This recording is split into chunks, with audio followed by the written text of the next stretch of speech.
The village didn't bustle, it endured. Hidden deep within the suffocating embrace of the bamboo groves, the settlement existed in a permanent half-light, where the stalks grew so dense and towering that the sun seemed deliberately excluded. Here lived Lily, a girl whose existence felt less like a life and more like a sentence.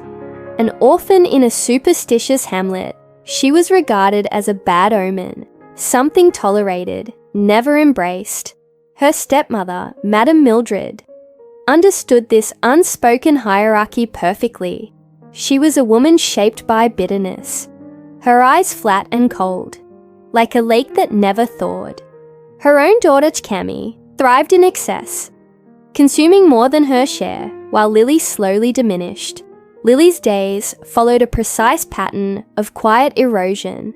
Before dawn, she was already awake, scrubbing floors that never seemed clean enough. Madame Mildred rarely raised her voice. She preferred murmured contempt, knowing that cruelty delivered softly lingered longer. "You take more than you give," she would say calmly, stepping past Lily without even looking down. Cammy learned well from her mother. She treated Lily not as a sister, but as something functional. "Move faster," she would say lazily, scattering dust where Lily had just cleaned. "Or you won't sleep inside tonight." One suffocating afternoon, Lily collapsed beside the stream that wound away from the village. The water was dark and slow-moving, whispered to be older than the royal palace itself. She didn't cry. Tears had proven inefficient long ago. She just stared into the depths, wondering what it would feel like to simply disappear. Suddenly, the air thickened. The bamboo groves stilled, as if the world itself were listening. An old man appeared, where there had been nothing just moments before. He didn't arrive so much as assert himself into existence. His clothes shimmered faintly, as though reality had trouble deciding what they were made of. This was Grandpa Bud, a figure spoken of in cautious whispers, less a helper than a negotiator of unseen forces. "Despair is a powerful resource," he said, his voice dry and measured. He offered no comfort, only an exchange. From the stream, something unusual surfaced. It was a small fish, its scales reflecting a muted golden glow that felt unsettling rather than beautiful. It didn't swim freely. It lingered, watching Lily with an awareness that felt far too deliberate. "This is Goldie," Grandpa Bud said softly. "It responds to devotion. Feed it what little you can spare. In return, it will grow and carry what you cannot." Lily accepted, not out of hope, but out of calculation. Each day she withheld food from herself to offer it to the creature. As Goldie grew, its presence became heavier, more demanding. It was less like a living thing and more like a burden given shape. It was never a companion. It was leverage. But secrecy doesn't survive long in a house built on suspicion. Cammy followed Lily one day, witnessing the strange ritual at the stream. She ran back home, not with curiosity, but with fear disguised as righteousness. "She's doing something wrong," Cammy insisted. "Something unnatural." Madame Mildred's expression hardened with resolve. "We don't let threats take root," she said evenly. "We remove them." The following morning, Lily was sent on a long errand. While she was away, Mildred and Cammy went to the stream. When Lily returned, the house felt wrong, quiet in a way that pressed against the skin. The thing that had anchored her secret was gone. Whatever remained had been reduced to absence. "We handled it," Madame Mildred said, her voice almost gentle. "You won't need to worry about it anymore." Lily understood immediately. The loss hollowed her in a way hunger never had. She fled back to the stream, where the water lay still and indifferent. As she collapsed into the mud, Grandpa Bud emerged from the shadows of the bamboo trees, his expression unreadable. "Flesh fades," he said calmly, "but structure endures. What was discarded still remembers." He gestured toward the refuse heap behind the house. "The pact isn't broken," he continued. "It's merely changing form." Lily stood slowly, the weight of that truth settling deep into her bones. The game wasn't over. It had just begun. The air inside Madame Mildred's cottage was thick, stale, as if sealed in place for years. A heavy, lingering scent clung to everything. Not just food, but the feeling that a line had been crossed, a boundary violated. Cammy lounged by the hearth, lazily picking at a piece of wood, a look of smug satisfaction on her face. Madame Mildred was at the table, scrubbing plates with a fierce, almost frantic intensity, as if she could wash away what they'd done. Lily stood frozen in the doorway, a ghost in the shadows. Her stomach felt hollow, but it was her mind that truly ached, a silent pressure building behind her eyes. What she'd lost wasn't just some strange creature from the stream. Goldie had been her secret, her hope, a piece of ancient magic that had answered her desperation. And now, that hope was gone. She left the house without a word. It wasn't fear that moved her, but an impulse so deep, so primal, she couldn't ignore it.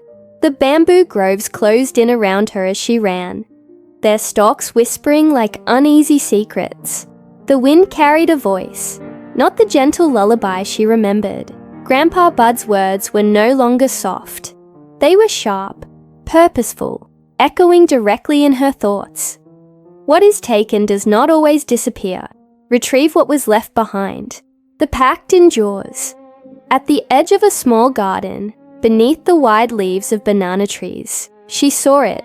Disturbed earth, hastily covered, carelessly smoothed over. Lily knelt and began to dig, not with panic, but with a quiet, cold determination. She dug until her fingers closed around something solid, dense, cold, and unmistakably otherworldly. She uncovered the remains of Goldie. Not flesh, not bone, but structure. Pale fragments that felt heavier than they should, faintly warm and vibrating with a presence that refused to fade. As she gathered them, a low hum pulsed into her palms, as if the pieces themselves remembered their purpose. "The vessel is gone," a voice said from behind her, "but the design remains." Grandpa Bud stepped out from the trees. Any warmth he once had was gone. His eyes were sharp now, calculating, appraising her not as a child, but as an asset. "They destroyed it," Lily said, her voice barely a whisper. "They diminished it," he corrected. "Power doesn't live in appearances. It lives in structure. What you hold is the framework of a wish." He pointed to some old cracked ceramic jars near the well. "Place them carefully, one at each corner of your sleeping space. Do not plead. Authority is not granted, it is asserted."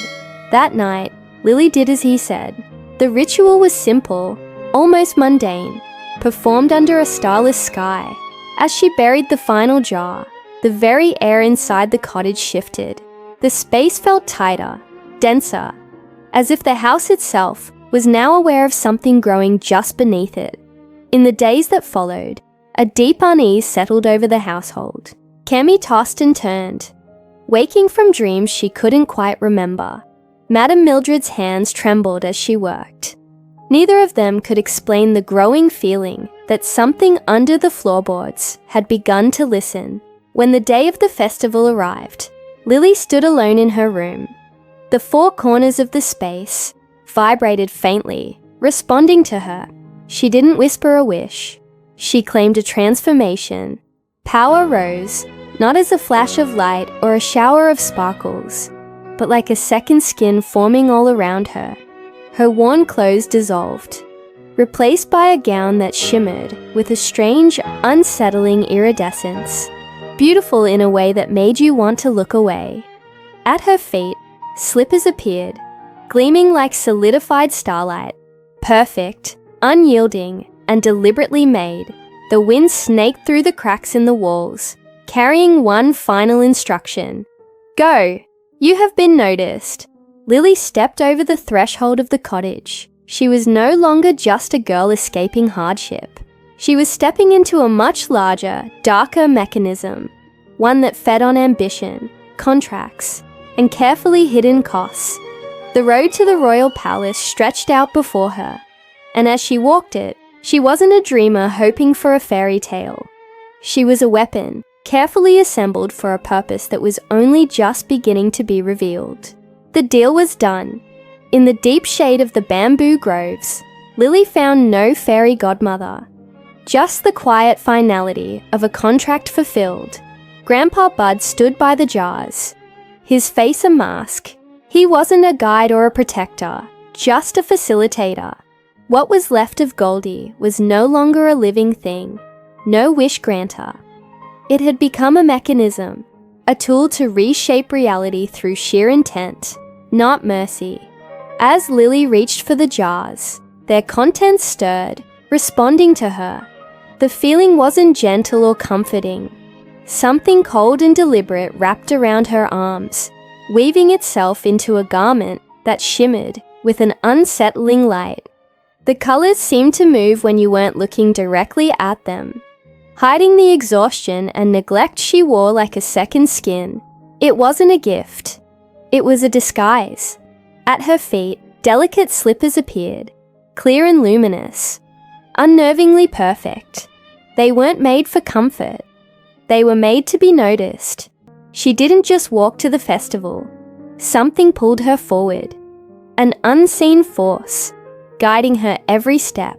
The festival itself was a cruel spectacle. Crowds pushed together, desperate to admire a feast that was never meant for them. Laughter echoed, but it was hollow, strained, as the rich dined in full view of those who starved for them. And above it all sat King Theodore. History would later paint him as a romantic, but the truth was far colder. He was a collector. He craved rarity, leverage, anything that could be owned and catalogued. He watched the crowd with a practiced boredom, dismissing hopeful families and their polished daughters with equal indifference. When Lily entered, the illusion took hold. To most, she was a vision, but to the king, she was something else entirely. Useful, he sensed the distortion clinging to her, the subtle wrongness of a power not sanctioned by his crown. His attention sharpened, not with affection, but with acquisitive intent. The weight of his gaze was a physical pressure, triggering a raw primal fear in Lily. She turned and ran, not to play a game of chase, but to escape. In her panicked haste, the illusion wavered. One slipper was left behind, resting silently on the stone path, unmistakable and unmovable. Theodore retrieved it himself, examining it with cold focus. This wasn't romance. It was confirmation. What came next wasn't a fairy tale search for a lost love. It was a systematic sweep. Guards and messengers moved through the kingdom methodically, testing young women, not for a perfect fit of love, but for a perfect fit of compatibility with the power the slipper held. When they arrived at Madame Mildred's cottage, the household's petty cruelties crumbled before the sheer force of royal authority. Cammy, ever confident, stepped forward eagerly. The slipper rejected her instantly, tightening just enough to force her back. No blood was shed, but the message was absolute. Then, they brought Lily forward. The moment her foot touched the slipper, it settled into place with a chilling certainty. The illusion surged back, the iridescent gown reappearing, silencing every doubt. "She meets the requirement," the herald announced, his voice flat and devoid of ceremony. King Theodore arrived shortly after. He offered his hand, but his eyes weren't on Lily's face. They were fixed on the invisible forces that coiled around her. Madame Mildred watched in stunned silence, a dawning horror on her face. She realized, far too late, that this wasn't Lily's escape. It was an escalation. The carriage doors closed, sealing Lily inside a space, thick with quiet expectation. As the wheels began to turn, and the bamboo groves faded into the distance, Lily stared down at her hands. They were still so cold. She had merely traded one cage for another. This one grander, more powerful, and far less forgiving. The steady rhythm of the carriage wheels echoed around her, a relentless, rhythmic sound, like something counting down. Thank you for watching. If you enjoyed this glimpse into a darker side of fairy tales, be sure to like this video and subscribe for more stories that lie just beneath the surface. We'll see you next time.